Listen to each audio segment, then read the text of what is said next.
Welcome to JRMSweeps. I'm going to replace this axle here on my boat trailer. You can see here it's braced up with a 2x4 and some U-bolts. Now since I'm replacing this entire assembly here, I'm going to unbolt the springs at the 4 locations on the trailer and I'll pull this entire piece out. Alright, the boat axle's mounted. Now when I bought the axle, it came with the spring perch down here. So I decided to do a spring over. So you have the spring perch, you have your mounting plate, and then you have your 2 U-bolts with lock washers and nuts. I bought a set of these. You get 2 of them. It was a kit for less than 14 bucks whenever I ended up buying the trailer axle here.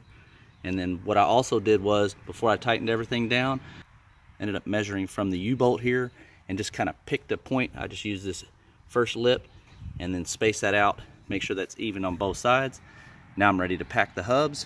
I will do another video here on how to replace these springs as well, because these are going to get replaced. The kit that I bought already has the cups pressed into the bearing assembly right here. So now all I need to do is take some of this marine grease, and I'm just going to pack these bearings, put them into the wheel bearing assembly here, and then we'll put them on the trailer. Now the kit that I got ended up coming with 2 of these grease seals. Then I just fitted these onto the axle to see which one that I need. You're only going to use one of these on the back side of the wheel hub assembly.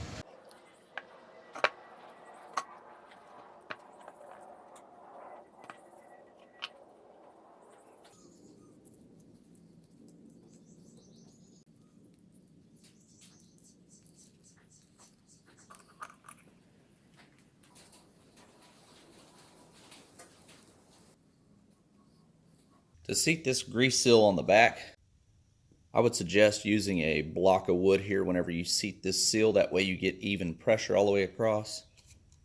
Okay, I have the back seal and bearing seated. Go ahead and go to the front.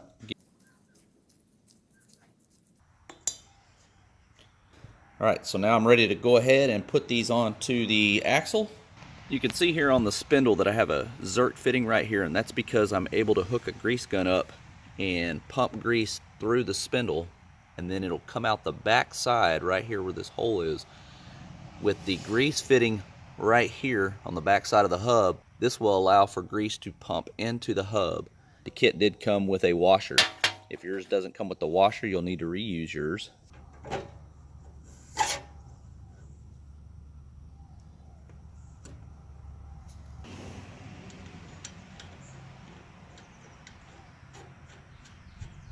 I'm just using a crescent wrench here to tighten this up. See, it moves nicely. Ready to install the retainer washer. Then I'll take a socket and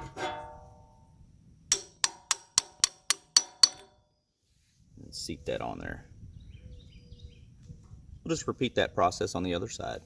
Now I do have these caps I'm going to install, but I'm going to use the grease gun here, go ahead and fill this up with grease, and then I'll install this cap. You can see right here the grease is coming out from the wheel hub assembly, which means it's lubing everything up on the inside. Now we're ready to put the dust cap on.